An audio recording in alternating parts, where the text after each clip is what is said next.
Hi everyone, welcome back to the channel. இன்னைக்கு ஒரு message இல்ல வார்னிங் இல்ல ஒரு ஆபத்துல ஹெல்ப்புக்காக அழுகிற ஒரு விஷயம் அப்படின்னு வச்சு இந்த வீடியோக்குள்ள போலாம். ஒரு அழகான வானம், டிராபிக்கல் பாரடைஸ் அப்படின்னு சொல்லலாம். ஆயிரக்கணக்கா பின்பற்றப்படுகிற கல்ச்சர், ஒரு கூட்டம் கூட்டமா வாழ்ந்துட்டு இருந்த எல்லா இடமும் கொஞ்சம் கொஞ்சமா மாறி போச்சு, அழிஞ்சு போச்சு, மறைஞ்சும் போச்சு. இந்த வீடியோ ஹவாய் இஸ் டையிங் அப்படிங்கிற ஒரு பெயின்ஃபுல்லான ஒரு உண்மைய யாரும் பேசுறது இல்ல, அதை பத்தி நம்ம பேச போறோம். இது டூரிசம் ப்ரோமோக்கான வீடியோ கிடையாது. இது ஒரு உண்மையான கதை. உண்மையான கதைன்னு சொல்லும் போது இழந்ததற்கான ஒரு கதை, நெருப்புக்கான ஒரு கதை, தண்ணீர் திருடப்பட்டதான ஒரு கதை, நிலம் கையகப்படுத்தப்பட்டதான ஒரு கதை, கலாச்சாரம் அழிக்கப்பட்டதான ஒரு கதை, கிளைமேட் கொலாப்ஸ் ஆன கதைன்னு பார்க்க போறோம். இந்த ஹவாய நம்ம ஏன் பாரடைஸ்னு சொல்றோம்? ஹவாய பத்தி நம்ம என்ன நினைக்கிறோம்? என்னன்னா, ஒரு அழகான ப்ளூ பீச், தென்னை மரங்கள், மெயினா ஹூலா டான்ஸ், அப்புறம் சர்ஃபிங் பண்றதுக்கான பெர்ஃபெக்ட் வேவ்ஸ், வேல்கனோ அட்வென்ச்சர்ஸ். இது நம்ம ஹவாய் பாரடைஸ்னு சொல்றோம். ஆனா அங்க இருக்க நேட்டிவ்ஸ் மக்கள் என்ன சொல்றாங்க? ஆமா, ஹவாய் ஒரு பாரடைஸ், நாங்க அங்க வாழ்ந்துட்டு இருக்கோம். ஆனா அந்த பாரடைஸ் அழிஞ்சு போயிட்டு இருக்கு. கொஞ்சம் இமேஜின் பண்ணி பாருங்க. உங்க என்டையர் கல்ச்சர், கலாச்சாரம், உங்க மொழி, உங்க நிலம், உங்க வரலாறு, உங்க ஐடென்டிட்டி எல்லாமே உங்க கண்ணு முன்னாடியே கொஞ்சம் கொஞ்சமா அழியுது அப்படிங்கும்போது எப்படி இருக்கும்? இதுதான் ஹவாய் நேட்டிவ் கனகா மக்களும் உணர்ந்துட்டு இருக்காங்க. அவங்க சொல்றது என்னன்னா, எங்க வீட்டை அழியாம காத்துக்கொள்றதா எங்களுக்கு பெரிய வேலையா இருக்கு. ஆனா டூரிசம் வரவங்க எல்லாம் இங்க பீச்சுக்காக கவலைப்படுறாங்க, வரி பண்றாங்க. என்ன நடந்துச்சு அவங்களுக்கு? 2023 மாயா ஐலாண்ட்ல ஒரு நடந்த வைல்ட் ஃபயர். அது ஒரு நேச்சுரல் டிசாஸ்டர்னு உலகமே சொல்லுச்சு. ஆனா ஹவாய் மக்கள் என்ன சொல்றாங்க? இதுக்கெல்லாம் காரணம் வேற அப்படின்னு சொல்றாங்க. எப்படின்னா, 80% ஃபாரஸ்ட் அழிக்கப்பட்டிருக்கு, தண்ணி வில்லேஜுக்கு வராம நிறுத்தப்பட்டிருக்கு, புது புது பில்டிங் லேண்ட் மேல கட்டியிருக்காங்க, டூரிசம் மக்கள் அதிகமா இருக்காங்க, கிளைமேட் சேஞ்ச டோட்டலா இக்னோர் பண்ணிருக்காங்க. இதெல்லாம் சேர்த்து ஒரு ட்ராப் மாதிரி தான் இந்த ஃபயர் உருவாயிருக்கு அப்படின்னு சொல்றாங்க. லெஹைனா சிட்டி, அது வந்து ஒரு ராயல் கேபிட்டல் சிட்டி, 24 மணி நேரத்துல அது கருகி சாம்பலாயிடுச்சு. மக்கள் எல்லாம் கடலுக்கு ஓடி போனாங்க அவங்களோட உயிரை காப்பாத்திக்க. போன மெல்ட் ஆச்சு, கார் உருகி போச்சு, எல்லாரும் உதவிக்காக அழுதுட்டு இருந்த அழுகுரல் மட்டும்தான் கேட்டுச்சு.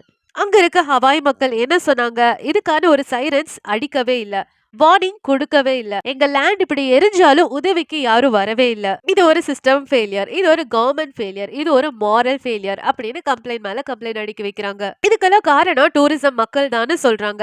அது எப்படி அப்படின்னு பார்த்தா, ஹவாய் எக்கனாமிக்கு டூரிசம் தான் ஒரு மெயின் தூண் மாதிரி. ஆனா டூரிசம் தான் ஹவாய கொண்டுட்டு இருக்கு அப்படின்னு சொல்றாங்க. 100 லோக்கல் சேர்ந்து ஒரு கம்ப்ளைண்ட் ரைஸ் பண்றாங்க. டூரிஸ்ட் எல்லாத்துக்கும் அன்லிமிட்டடா தண்ணி போகுது, ஆனா வில்லேஜஸ்க்கு தண்ணியே இல்ல.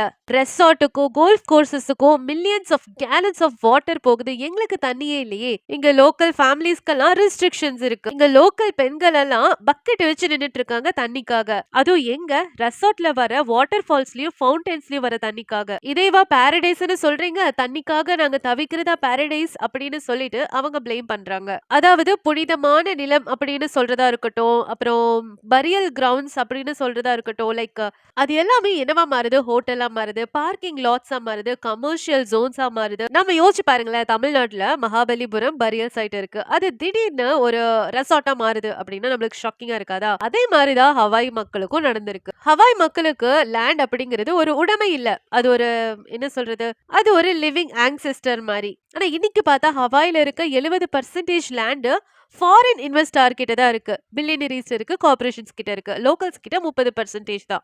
லோக்கல் ஹவாய் பீப்புள் வந்துட்டு அவங்களோட வீட்டை அவங்களுக்கே அஃபோர்ட் பண்ண முடியாத ஒரு நிலைமை. ஒரு சின்ன வீடு $1.5 மில்லியன். லோக்கல் ஃபேமிலி எல்லாம் வாடகை கொடுத்து இருக்க வேண்டிய நிலைமை. இன்வெஸ்டர் எல்லாம் லேண்ட வாங்கிட்டு அதை எம்டியா விட்டுறாங்க. ஒரு ஹவாயில இருக்க முதியவர் சொல்றாரு, நாங்க எல்லாத்தையும் இழந்துட்டோம், வீடு எல்லாமே இழந்துட்டோம்னு. நம்ம எல்லாத்துக்கும் தெரியும் ஹவாயோட கல்ச்சர் 1000 வருஷத்துக்கும் மேல பழமையானது. ஆனா அங்க இருக்க லாங்குவேஜ் அழிக்கப்பட்டுருச்சு, ட்ரெடிஷன்ஸ் பேன் பண்ணப்பட்டுருச்சு, செரமோனிஸும் ஸ்டாப் பண்ணப்பட்டுருச்சு, அவங்க ரொம்ப புனிதமா நினைச்சிட்டு இருந்த மலைகளும் எடுக்கப்பட்டாச்சு, அவங்களோட ஐடென்டிட்டியும் கமர்ஷியல் ஆயிடுச்சு. டூரிசம் பீப்புள் என்ன பண்றாங்க? ஹூலா டான்ஸ் எல்லாம் வந்து ஒரு ஃபன்னுக்காக பண்றாங்க. ஆனா அங்க இருக்க நேட்டிவ்ஸ் அங்க முன்னோர்களுக்கு மரியாதை செலுத்தும் விதமா இந்த ஹூலா பண்றாங்க. அங்க இருக்கவங்க இந்த சர்ஃபிங்க ஸ்பிரிச்சுவல் ரிச்சுவலா பார்த்தாங்க, ஆனா இங்க வந்து ஒரு ஸ்போர்ட்டா பாக்குறாங்க. அவங்க சொல்றாங்க, எங்களுக்கு டூரிசமே வேணாம், அவங்கள வெறுக்கிறோம் அப்படின்னு சொல்றாங்க. ஹவாய் அப்படிங்கிறது ஒரிஜினலி USA கிடையாது இல்லையா, அது இண்டிபெண்டன்ட் கிங்டம். ராணி லிலி அப்படிங்க வந்து ஆட்சி செஞ்சாங்க. அவங்க உலக அளவுல மதிக்கப்பட்டிருந்தாங்க. ஆனா ஆனா 1893ல யுஎஸ்ல இருந்து சுகர் பிசினஸ் பண்றவங்களும் மெரெய்ன் இன்வேடடும் அவங்கள அரெஸ்ட் பண்ணிட்டாங்க. அதுக்கப்புறம் ஹவாய கைப்பற்றினாங்க. இன்னைக்கு வரைக்கும் ஹவாய் மக்கள் சொல்றது, எங்க நாடு திருட்டு போயிருச்சு, எங்க ராணி கைது பண்ணிட்டாங்க, எங்க பீப்பிள் அமைதியா இருக்கோம். யுஎஸ்ஏ கூட 1993ல சொல்றாங்க இந்த அனெக்சேஷன் அப்படிங்கிறது இல்லீகலா நடந்ததுன்னு அவங்களே ஒத்துக்கிட்டாங்க. அப்படி ஒத்து என்ன பிரயோஜனம்? இருந்தாலும் அவங்களுக்கு ஒரு ஃப்ரீடம் கிடைக்கவே இல்லையே. அங்க இருக்க என்வாயன்மெண்ட்டும் கொஞ்சம் கொஞ்சமா அழிஞ்சிட்டு வருது. இந்த கோரல் ரீஃப் சொல்வாங்க இல்லையா, அந்த ப்ளீச்சிங் அதுவும் நின்றுச்சு. வால்கனோ ஸ்லோப்ஸ் எல்லாம் ட்ரை ஆயிட்டு இருக்கு. நேட்டிவ் பேர்ட்ஸ் எல்லாம் இருக்குல்ல, அதுவும் வந்து காணவே காணாம போயிடுச்சு. கடலும் மாசா ஆயிடுச்சு. நிலத்துல இருக்க தண்ணி எல்லாம் காணாம போயிருச்சு. சயின்டிஸ்ட் என்ன ப்ரிடிக்ட் பண்றாங்கன்னா, இதுவே இப்படி ஒரு 50 வருஷத்துக்கு கண்டினியூ ஆச்சுன்னா அது வாழ தகுதியற்ற இடமா மாறிடும் அப்படின்னு. இந்த மாதிரி தமிழ்நாட்டுக்கு நடந்தா நம்ம என்ன பண்ணுவோம்? மெரினா பீச் எல்லாம் ஒன்லி டூரிஸ்ட் பீப்புளுக்கு மட்டும்தான், லோக்கல்ஸ் எல்லாம் எவிக்ட் பண்ணிட்டாங்க அப்படின்னா, தண்ணி எல்லாம் வந்து ரெசார்ட்டுக்கு போயிடுச்சு அப்படின்னா, கோயில்கள் எல்லாம் டூரிஸ்ட் ஸ்பாட்டா மாறிடுச்சு அப்படின்னா, இந்த நிலங்கள் இந்த ஃபார்மிங் லேண்ட் அப்படின்னு எல்லாம் பில்லினரி வாங்கிட்டாங்க அப்படின்னா, காடுகள் எரிஞ்சிச்சுன்னா, சொந்த மக்களே இந்த நாட்டுக்கு ஸ்ட்ரேஞ்சரா தெரிஞ்சா நம்ம என்ன பண்ணுவோம்? அதே மாதிரி தான் ஹவாய்லயும் நடக்குது. இந்த உலகம் ஹவாய்க்கு சப்போர்ட் பண்ணுச்சுன்னா மேபி ஹவாய் உயிரோட இருக்கலாம். ஹவாய் வந்து நெருப்புனால அழியல, கிளைமேட் சேஞ்ச்னால மட்டும் அழியல. ஹவாய் வந்து இந்த மாதிரி டூரிசம் பீப்புள், இந்த நிலங்களை கையகப்படுத்தப்பட்டவங்களாலையும் அழிஞ்சிட்டு இருக்கு. இது ஒரு டாக்குமெண்ட்ரி இல்ல, இது ஒரு வார்னிங். இது அவங்களுக்கு மட்டும் இல்ல, எல்லாத்துக்கும் தான். சோ இத பத்தி உங்க கருத்து என்னன்னு காமெண்ட்ல சொல்லுங்க. இந்த வீடியோ பிடிச்சிருந்தா லைக் பண்ணுங்க, ஷேர் பண்ணுங்க, சப்ஸ்கிரைப் பண்ண மறந்துடாதீங்க.